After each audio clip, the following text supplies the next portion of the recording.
Isang babae sa UK na nagngangalang Debbie Merrick ang bumili ng 3 manika sa isang antique store sa pag-aakalang posible itong magkahalaga ng mas malaki. Subalit ang isa sa mga manikang nabili niya, di umano, ay isang possessed doll.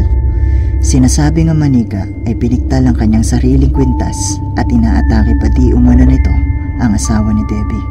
Kaya naman napagpasyahan ni Debbie na ibenta na lang din ang manika. Itinampok ang manikang ito sa programang This Morning sa UK at dito ay makikitang tila nagparamdam din ang manika. Did the doll call to you and say, we walked buy past me? the shop. It wasn't actually a charity shop, it was like one of these second-hand shops. Antique. Yeah. And we walked past and we just, I think it was you, wasn't it? And you saw them and I just thought said, they let's just go and have a look. And for some reason I said, let's buy them. And we so bought, you say we them, bought there's more 3. than one, okay.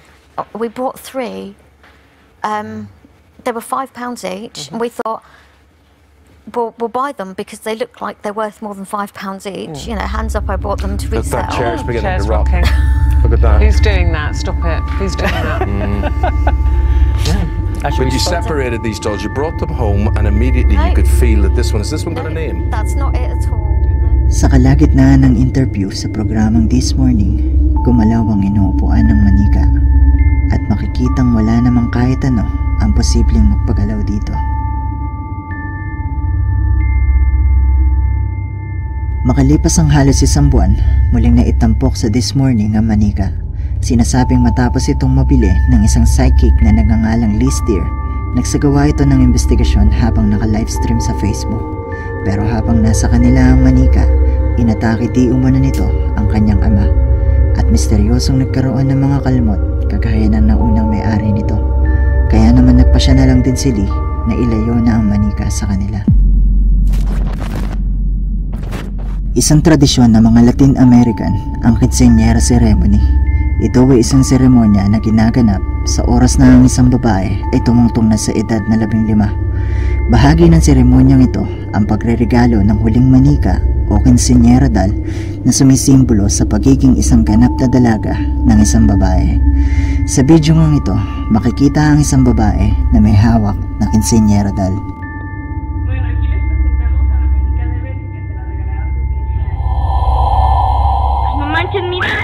Nang magsalita ang babae ng hindi maganda tungkol sa manika, ay misteryosong lumingon at tumingin ang manika sa kanya.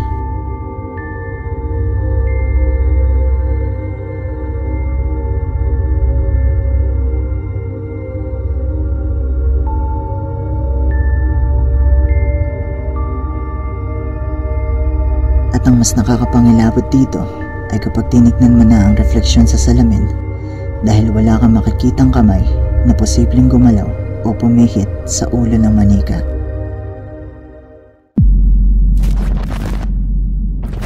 May ilang tao sa mundo ang mahilig mangolekta ng mga bagay na luma o antique. Si YouTube user Sherry Schoon ay isang kolektor ng mga luma at nakakatakot na manika. Ayon sa kanya, ang kanyang mga manika ay haunted at mukhang sa video ngang ito ay meron na siyang mapapakitang patunay.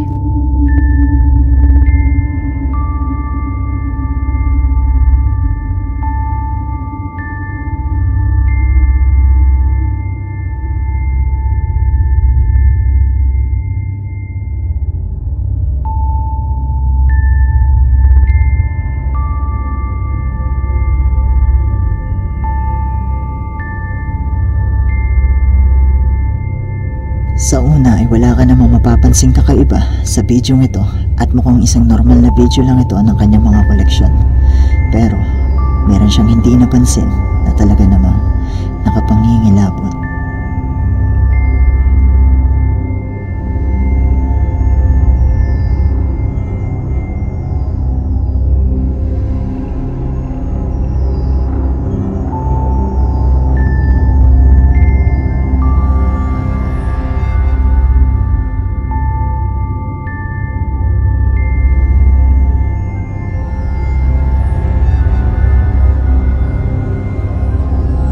Nakita mo ba? Habang kinukuna ni Sherry yung manikang ito at iliko ang kamera, mapapansin ng manikang ito na ipinaba ang kamay at mistulang nagpapahiwatig sa kanya na gusto din itong matapatan ng kamera.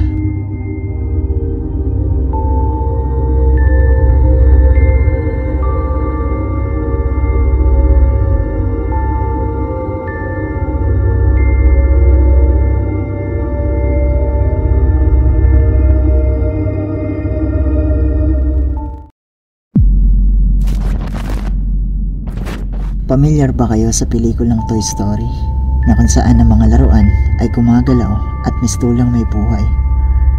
Alam nating lahat na cartoons lang ito, pero sa bidyong ito ay mistulang nagkatotoo ang nasa pelikula.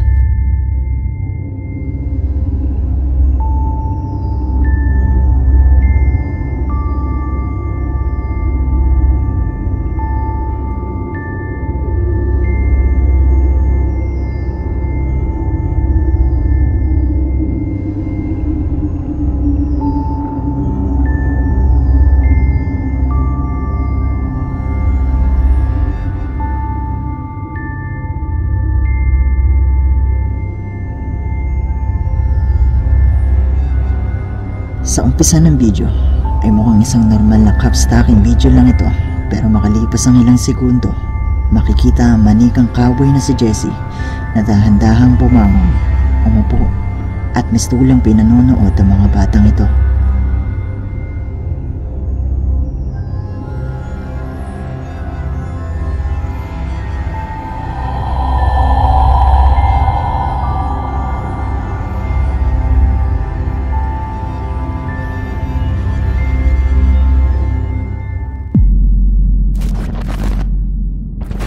Bago pa man mauso ang mga manikang gawa sa plastic, ay meron ng manika noong 19th century na tinatawag na composition doll.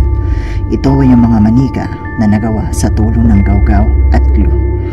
Sa video ng ito, makikita ang isang composition doll na pinaniniwala ang haunted. Ayon kay YouTube user Smith, nabili nila ng kanyang asawa ang manika sa isang second-hand store. Dagdag pa niya, hindi siya naniniwala sa mga kababalagan, pero hindi niya maipaliwanag kung ano ang kanilang nakuhanan.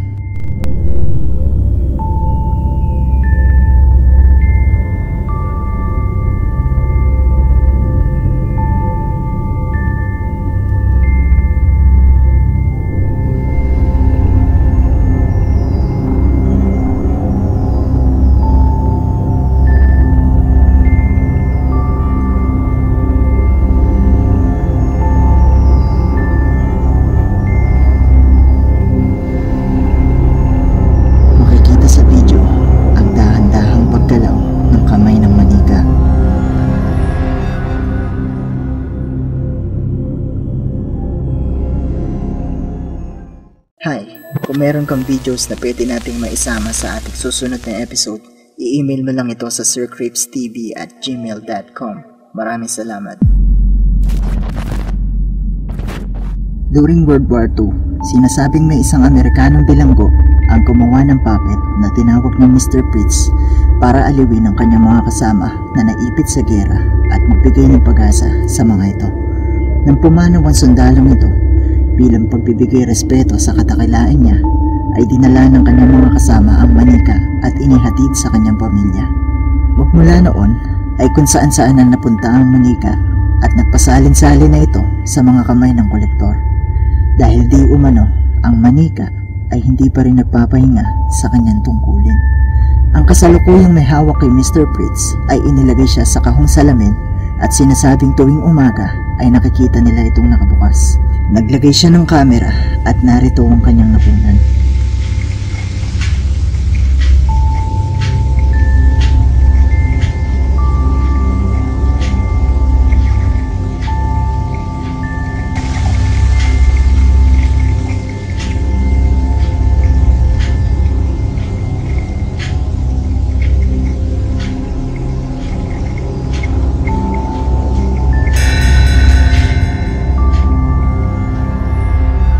Makikita sa bidyong ito ang kusang pagbukas ng lalagyan ng manika.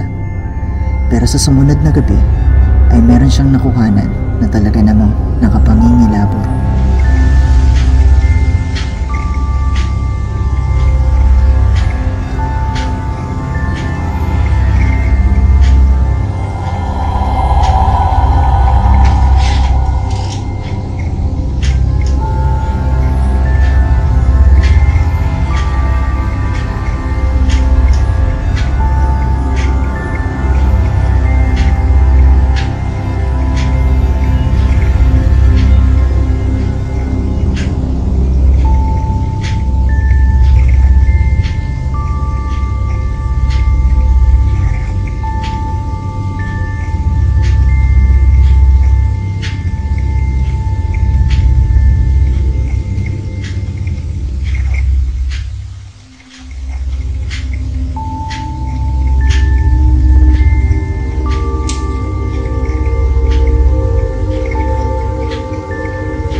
sa camera ang kusang paggalaw na lalakyan, pero ang mas nakakakilabot dito ay ang kusang paggalaw ng mga mata ni Mr. Fritz at ang pagtikom nito ng kanyang gabi.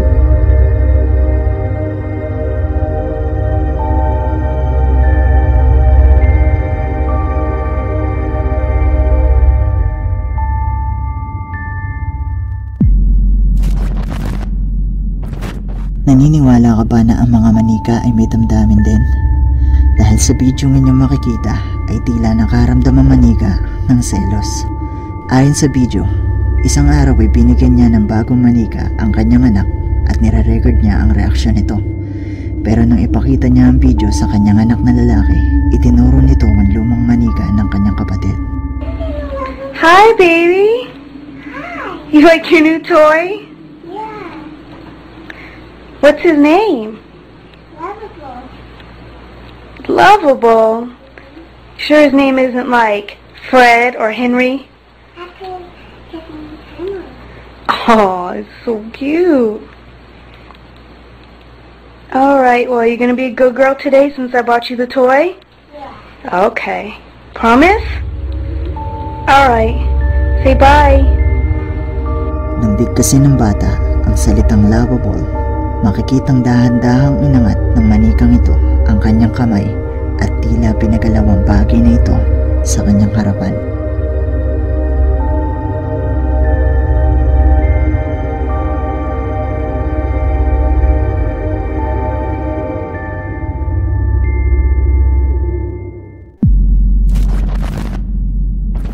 Ang Mindset TV ay isang sikat na YouTube channel na pagmamay-ari ni Casey na kung saan ay umu-order siya online ng mga haunted na bagay at iniimbestigahan kung may katotohanan ng mga ito. Sa video ngang ito, itinampok niya ang haunted doll na si Molly. Sinasabing si Molly ay natagpuan sa basement ng isang bahay na natupok ng apoy at ang pamilyang nagmamay-ari sa kanya ay hindi nakaligtas ng araw na yon. Ang mga sumunod na nagmay-ari kay Molly ay sinasabing napapanaginipan nila ang sunog at naririnig din nilang umiiyak ang manika. Sa takot nila ay inilagay nila ito sa kahon, pero naririnig nila tuwing gabi na tila kumakalaskus ito at gustong lumabas sa kahon. So the first thing that I noticed when I was taking this doll out of the package is that it does smell like smoke. Now, that could be because it was found in the basement of a burnt down home, or I'm going to be a little bit of a skeptic on this one and say that it could be somebody that just held it above a fireplace for a while to give it a smell of smoke and to put the backstory on it and say that it was cursed.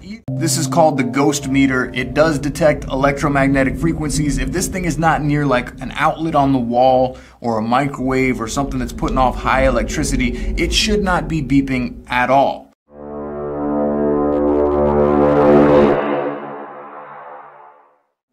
Alright, so powering the EMF detector on. Now it should not beep anymore unless there is some kind of electro field or electromagnetic frequency going on with this. Can you make this EMF detector beep at least once or twice? I got it right here in plain sight for the viewers to see. If you can make it go off, that would be amazing.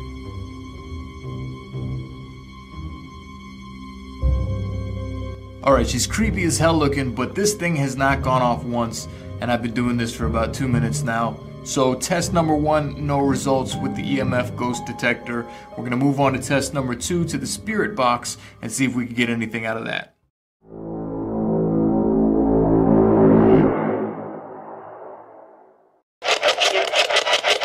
Is there a little girl attached to this doll? Is there a spirit of a little girl attached to this doll?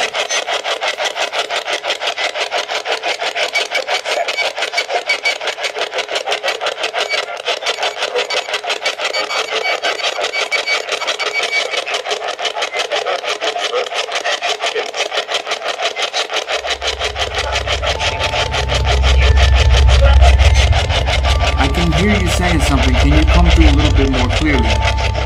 Sa una, hindi naniniwala si Casey na talagang haunted ang manikang ito at nagsimula na siyang mag-imbestiga. Gumamit siya ng EMF meter at spirit box pero walang malinaw na resulta ang lumabas. Sa pangatlong test, nag-setup si Casey ng camera para i-record ang manika habang siya'y natutulog at di niya inaasahan na meron siyang makukuhanan na talaga namang nakapangingilabot.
Misteryosong gumalaw ang manika at tila tumitingin pa ito sa kamera ni Casey.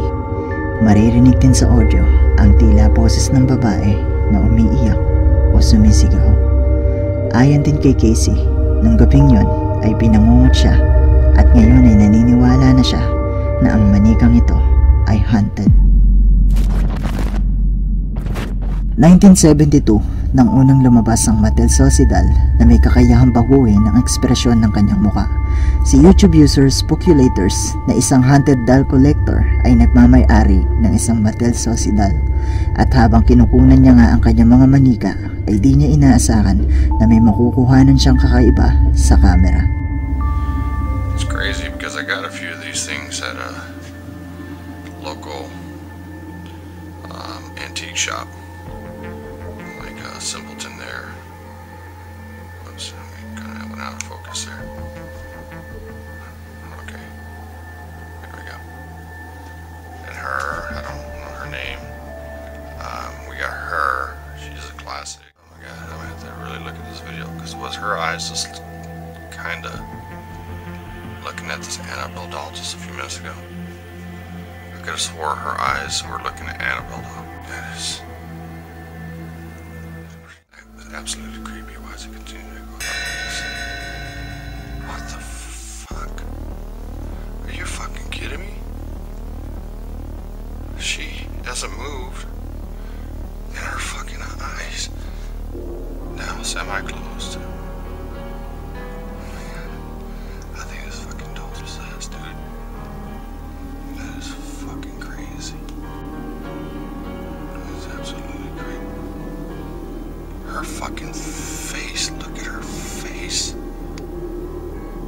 Her eyes are back to normal, but look at her cheeks. Holy shit. This is so paranormal, all the fucking activity.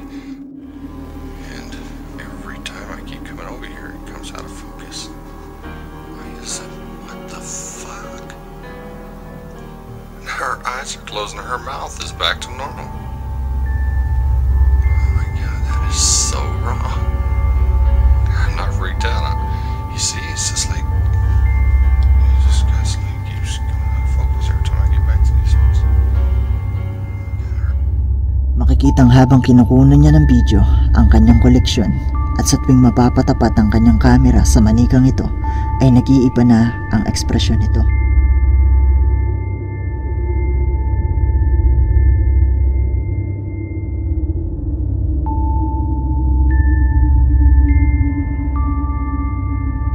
Sa sumunod na video, sinubukan niya mag-iwan ng kamera at i-record ang manika buong gabi at narito ang kanyang nakunan.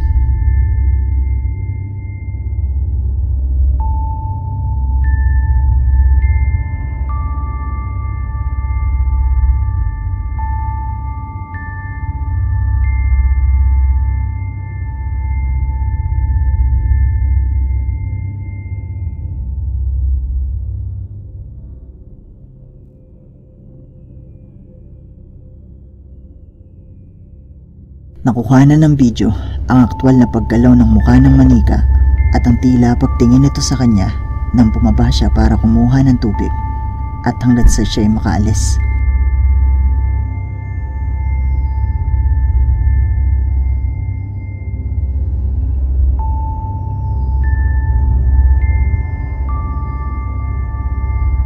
Nang isara ng manika ang kanyang mga mata ay dito na na-drain ang battery ng camera. Nang bumaba siya at napansin niya ito, agad niyang pinalitan ng battery at agad ding umalis sa lugar na yon.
Muling nakuhanan ng video ang aktwal na pagbukas ng mga mata ng manika at ang paggalaw ng bibig nito.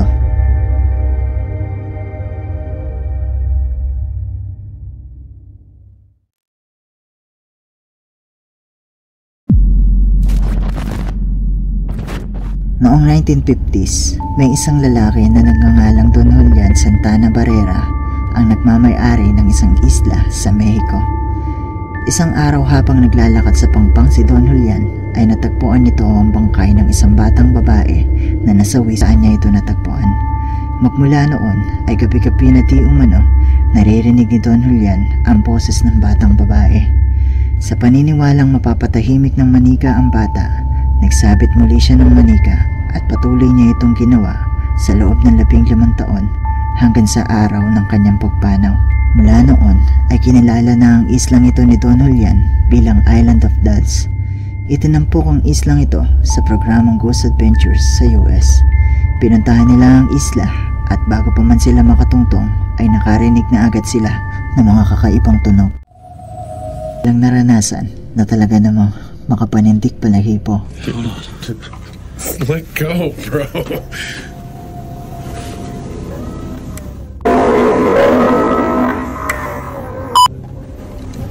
Jay, we're here. We just heard people singing. Yeah. Habang kinukunan nila ang mga manika sa loob ng kubol, nagulat sila sa dumaang pusa. At ang pinaka nakakakilabot dito ay nang biglang tumawa ang isa sa mga manika.